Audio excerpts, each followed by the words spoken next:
اكله من 5 حروف، لو شلت تاني حرف يبقى يبقى اسم حيوان. سؤال سهل جدا خالص.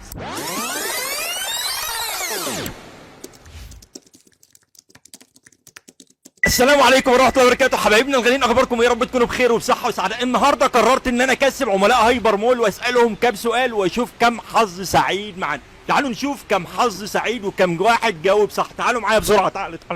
طيب يعني اكله برضه من 4 حروف، لو شلنا الحرف الثاني يبقى اسم حيوان، موجود برضه، يعتبر موجود في الممر اللي احنا فيه، بحرف الف كمان. لا مش جاي. الف مبروك، قسمت الشرايط ب 100 جنيه من هايبر مول حالا دلوقتي. برافو عليك. برافو عليك، ايه الشطاره ديت؟ السلام عليكم، ازي حضرتك؟ منورانا. بنورك، ازي حضرتك؟ هسأل حضرتك دلوقتي سؤال، ولو جاوبتي هتكسبي قسيمة من الشرايط من هايبر مول ب 100 جنيه. جاهزة؟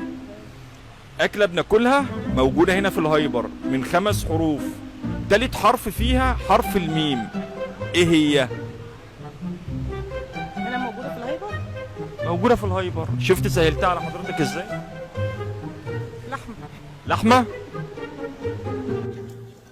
مش محتاجة حاجة يعني. برافو عليك، للأسف إجابة غلط. 5 ولا 4؟ إيه؟ 5 ولا 4؟ تالت حرف 5 حروف، أكلة من 5 حروف وتالت حرف حرف الميم. دي مين؟ كشري؟ مفيش فيها ميم. طب ممكن ايش؟ لا لا لا لا لا، مش كشري. لا لا مش كشري، فيه في أكلة تانية. إيه؟ بسمتي؟ بسمتي؟ لا. مفيش فايدة. اقعد. صعبتها على ممكن سمك لو 3 حروف. سمك؟ أو 5. سمك لا.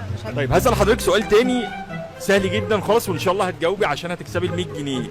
تمام؟ المدرسة دي تصحصح معايا وتبطل نوم بقى كفاية. حاجة موجودة هنا في الهايبر من 4 حروف، لو شلنا تاني حرف يبقى اسم حيوان.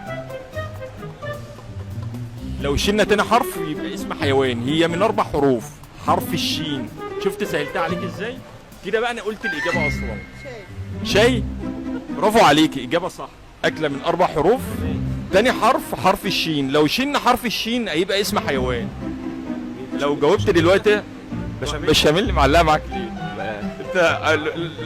انت شكلك عاوز تتغدى.